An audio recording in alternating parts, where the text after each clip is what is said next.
Durante medio siglo de trayectoria profesional, el locutor y periodista Guillermo Fuentes Rey entrevistó en distintos medios radiales de la Argentina a destacadas figuras de la cultura nacional y latinoamericana. En este espacio, recordamos muchas de esas charlas, algunas breves y otras más extensas. Solo se trata de recuperar esos momentos y compartirlos. Momentos recuperados.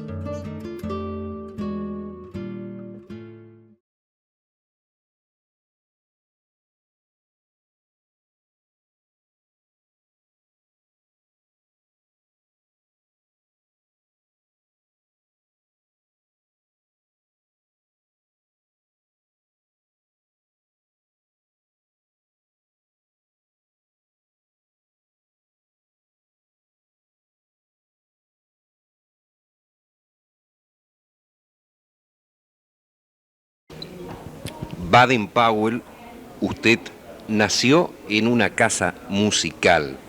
Su padre tocaba guitarra.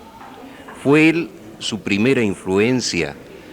¿Gracias a él usted toca la guitarra? Olha, graças a ele. Porque o meu pai ele tocava violino. Meu pai tocava violino.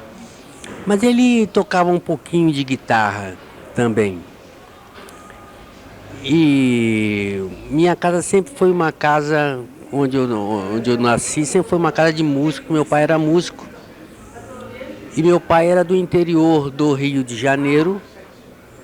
Meu pai no interior do Rio de Janeiro, como músico do interior, eles tocam quase todos os instrumentos, toca na banda, toca pistão, toca flauta, toca guitarra, toca violino nas horas que pode e tal. E meu pai, além disso, ele era chefe de escoteiro. Por isso ele me deu o nome de Baden-Powell. Meu nome é Baden-Powell de Aquino, que eu sou da família Aquino. Agora, meu avô, pai do meu pai, foi maestro formado mesmo. E, inclusive, meu avô foi o maestro que na época de 1890 ou 1800 e qualquer coisa por aí, ele levou uma banda de escravos no Rio de Janeiro, de escravos analfabetos, e provou com isso que a raça negra, ele era daquele tempo da escravidão ainda e tudo, e ele conseguiu fazer uma banda de música muito grande com os escravos, que tinham sido verdadeiramente escravos, que ele aprendeu música e ensinou a tocar e tudo. Então ele recebeu uma batuta de ouro e tudo. Isso é o problema do meu avô, que chamava-se Vicente Tomás de Aquino. E daí, lá em casa, onde eu nasci, tinha muita serenata. Meu pai fazia muita serenata, tinha sempre músicos tocando. Eu ficava ouvindo aquilo tudo. Depois, minha tia tirou um violão na rifa. Tirou um violão na rifa por 20 mil réis, que era muito barato. E ela pendurou o violão no meu quarto. E eu, com muita vergonha de pedir o violão emprestado, porque eu era muito tímido e não tinha coragem de pedir a ela, porque eu tinha uma certeza que se eu pedisse ela não me dava. Certeza burra, porque no fundo ela ia ficar contentíssima. Eu acho que foi até de propósito que ela colocou o violão no quarto. Eu aí, com vergonha de pedir o violão para ela, o que eu fiz? Eu peguei o violão, roubei o violão. E não sabia onde é que ia colocar o violão. Embrulhei o violão numa toalha de banho e botei embaixo da cama onde eu dormia. E ali o violão ficou por 2 dias, até que minha mãe descobriu e mandou que eu devolvesse o violão. Meu pai, quando viu aquela situação toda, meu pai não deixou. Aí ele começou a me ensinar os primeiros acordes do violão. Eu aprendi com muita facilidade. Ele ensinou outras coisas no violão, eu aprendi com muita facilidade. Quando ele viu aquilo, que ele era músico, ele me colocou verdadeiramente num professor sério de violão, que soubesse clássico, soubesse tudo, não sei de quê. Isso eu tinha 7 anos de idade. Aí eu fui estudar com o Meira, que chamava-se Jaime Florence, que foi meu único professor de violão. Estudei com ele até a idade de 13 anos, quando me formei pela escola de Tárrega, que eu já tocava clássico, já estava no caminho da coisa. E depois, aos 15 anos, eu já estava músico profissional. Porque nesse inteirinho de tocar violão, eu com 10 anos de idade eu já acompanhava muitos artistas em teatros, em festas, no colégio mesmo, em igrejas e tudo, acompanhava muitos artistas. Até que eu comecei a acompanhar artistas nas férias escolares que eu tinha, meu pai deixava eu viajar. Eu acho que por isso que eu viajo tanto até hoje. Eu comecei a viajar muito cedo, comecei a viajar com 9 anos, acompanhando artistas, fui para a Rádio Nacional.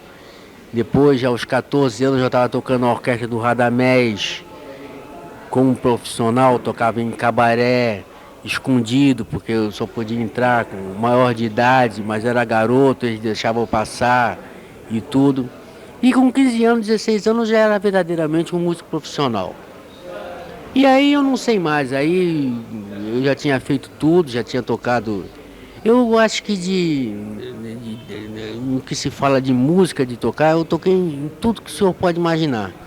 Toquei em circo, toquei em batizado, baile, toquei muito jazz, quando eu fui pro Bar Plaza. Año 55, ¿no? Con el trío de Lincoln. 55, com o trio do Lincoln. Nesse tempo, era o tempo do Luizinho Essa também, o nosso querido Luizinho Essa, que tocava piano lá, nós tocávamos lá. E ali é que começou tudo, porque aquele era um bar. Era um barzinho, até me lembrei, quando eu entrei aqui, eu me lembrei do bar, que o nome desse hotel aqui é Hotel Plaza. E nesse bar, que era frequentado na época pelo nosso querido Roberto Marinho, por incrível que pareça, o Roberto Marinho nesse tempo, ele era ainda colunista social do jornal o Globo. E ele deu muita força, porque ele escrevia muito sobre jazz, sobre a música moderna e tudo, e que nós ficamos até amigos. Mas ele deu muita força ao Ed Lincoln, ao trio que nós tínhamos e por aí por diante. Depois eu conheci o Billy Blanco. Año 1956, Samba Triste, Samba Triste. fue el primer éxito, podríamos decir, de Baden-Powell como compositor. E aliás, até o Billy, ele é muito engraçado. Ele é meu compadre, o Billy é padrinho dos meus filhos, do meu filho, de um dos meus filhos, aliás. Do caçula, o filho menor. O Billy é padrinho deles. E o Billy Blanco, ele brinca muito, que ele diz que até hoje o maior direito autoral que ele recebe ainda é do Samba Triste. Que senão, não sei e tal, ele fica brincando comigo.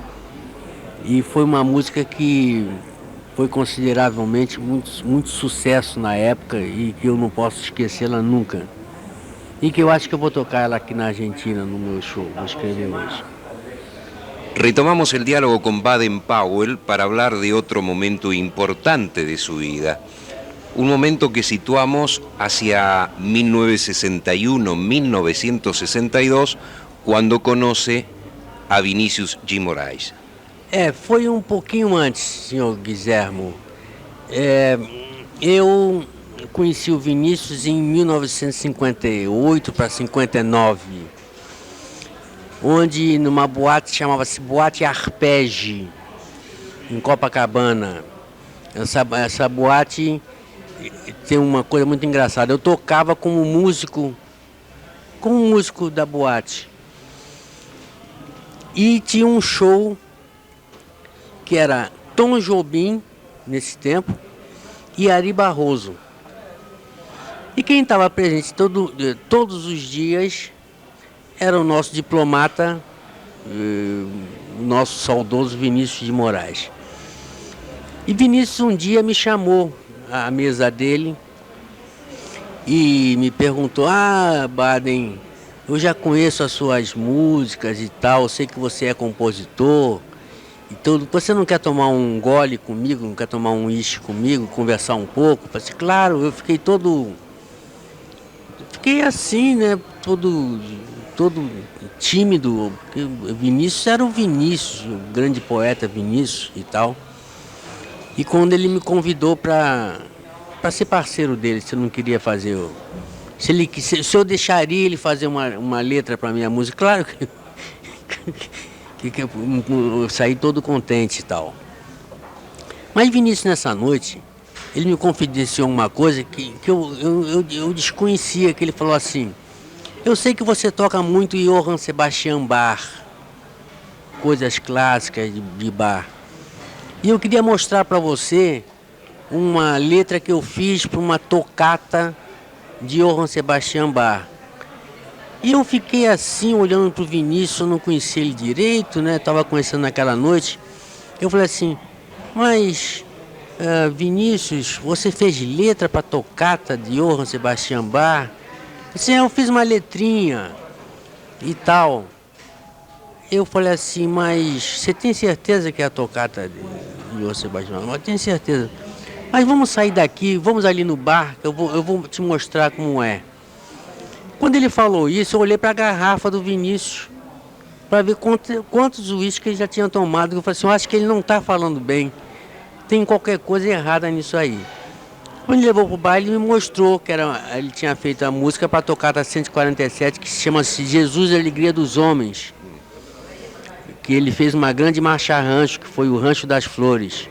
Entre as prendas com que a natureza alegrou esses homens, onde há tanta... Ele fez uma marcha-rancho formidável. E eu brincando com o Vinícius, eu falei assim para ele, Vinícius, você sabe que o nome disso aí é tocata 147, mas sabe o verdadeiro nome dessa tocata? Eu falei assim, não. Eu falei assim, é Jesus, a Alegria dos Homens. Eu falei assim, e tudo. Eu falei assim, pois se você tivesse falado antes, em vez de você colocar o nome de Rancho das Flores, você devia ter falado Jesus, a Alegria dos Homens, ou Vinícius de Moraes, a Alegria das Mulheres. Muy bueno, muy bueno.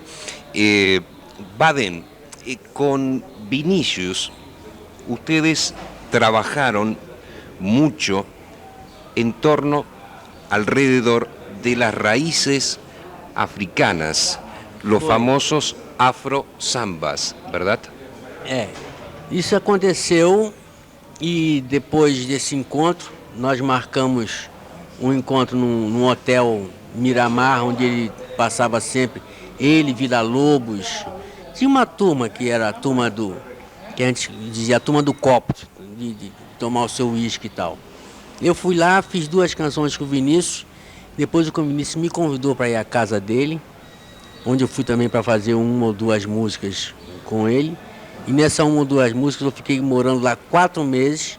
Ele telefonou para o meu pai, pediu permissão ao meu pai que eu morasse lá esse tempo. Ele pediu licença no Itamaraty, dizendo que queria uma licença, que não podia sair, não sei o quê. Eu sei que nós nos trancamos 4 meses na casa dele, no tempo que ele era casado com a Lucinha e tudo. E nesses 4 meses nós fizemos mais ou menos umas 40 composições. Entre elas, os afro-sambas, que foi onde se falava de orixá. Porque a minha amizade com o Vinícius, ela foi aumentando por causa desses 4 meses que nós passamos juntos. Porque eram muitas histórias que ele contava para mim, eu também contava muitas histórias para ele. E a amizade foi aumentando, e se fez nós fizemos amigos, profundamente amigos. Eu acho que se não existe isso, não pode sair uma boa composição também. É preciso que exista me falta a palavra agora, existe uma grande intimidade entre as partes e uma grande amizade, além de tudo. Está claro, está claro. Para ir avanzando rápidamente, ¿qué importancia tuvo para usted la banda de sonido, la película Un Hombre y una Mujer? Olha, isso é muito importante. Nós fizemos essa música, o que chama Samba da Bênção e tudo, e depois de feito o Samba da Bênção, foi um amigo nosso que chamava-se Pierre Barrou, que trabalhava no filme Um Homem e uma Mulher. Ele foi ao Rio de Janeiro. Ele gostou tanto que ele fez uma versão em francês, que é uma versão muito bonita que tem, e incluiu essa música no filme Um Homem e uma Mulher. Mas tudo foi por acaso. Essa música não foi feita para o filme. Essa música foi feita para os Afros Sambas. Ela faz parte dos Afros Sambas, o Samba da Bênção. E que, por acaso também, o filme Um Homem e uma Mulher foi um sucesso no mundo inteiro. E a minha música ficou também um sucesso no mundo inteiro. E esse troço é muito importante para mim. A diferencia de otros grandes músicos brasileños, usted no eligió los Estados Unidos o no se radicó en los Estados Unidos, sino en Europa. Primero en Francia y después en Alemania. Allí desarrolló una carrera muy importante, trabajó y grabó con grandes figuras: Barney Kessel, Jim Hall, Stéphane Grappelli. Olha, eu ia aos Estados Unidos para fazer a bossa nova quando meu pai se achava muito doente. Eu não fui mais porque ele faleceu. E aí eu troquei minha passagem por uma ida à Europa. Porque um amigo meu me falou que a Europa era muito melhor, que os Estados Unidos não era bom para mim e tal, aquela conversa de restaurante, de amigo e tudo. E acabei que eu fui parar na França, onde a bossa nova estava estourando também. Eu fui para lá para ficar 3 meses e fiquei 3 anos. Voltei ao Rio de Janeiro e depois, quando me dei conta, eu já estava mais 5 anos, depois mais não sei quantos anos e tudo. Acabou que no total, entre idas e vindas, aller-retour, eu fiquei 20 anos na França. E agora me perdi. Y después Alemania, Baden-Baden. Baden-Baden. Baden-Baden também é coincidência também. Porque Baden-Baden é uma cidade que faz fronteira com a França. E lá todo mundo fala francês. Porque de alemão eu não sei falar absolutamente nada. Então eu ia me dar bem em Baden-Baden. Eu precisava ir à Alemanha para corrigir os meus direitos autorais na sociedade de autores e tudo. Eu fui para lá então para ficar 1 ano. E com essa coisa de contratos e shows e não sei o que, eu passei 5 anos. Depois voltei para ficar no Brasil mesmo. Y muchas grabaciones en Europa, ¿no? Muchas. Muitas gravações. Eu gravei mais ou menos na Europa, eu acho que uns 50 discos, LPs. Baden, ¿cómo es su vida hoy? Usted está viviendo en Río de Janeiro, hace música, interpreta, compone. ¿Cuál es su panorama hoy? Olha, eu acho que hoje eu sou mais uma pessoa assim dedicada aos meus filhos do que outra coisa. E eu estou muito contente porque os dois, embora eu não quisesse, todos os dois dão para a música. E eu já tive a oportunidade de viajar com eles à Europa, na Áustria e Alemanha. E já gravei o primeiro CD também com os dois. Um tem 12 anos, chama-se Louis Marcel Powell, toca guitarra, esse eu estou ensinando a ele. E o outro toca piano, que tem a professora dele de piano. E nós fizemos um show juntos, um recital, e gravamos um recital ao vivo. E eu estou muito contente, assim, como pai, de estar vendo a árvore que eu plantei dando frutos. Gracias, gracias. Graças ao Senhor. Este fue nuestro quinto momento recuperado. El próximo tendrá al cantante Antonio Prieto como protagonista.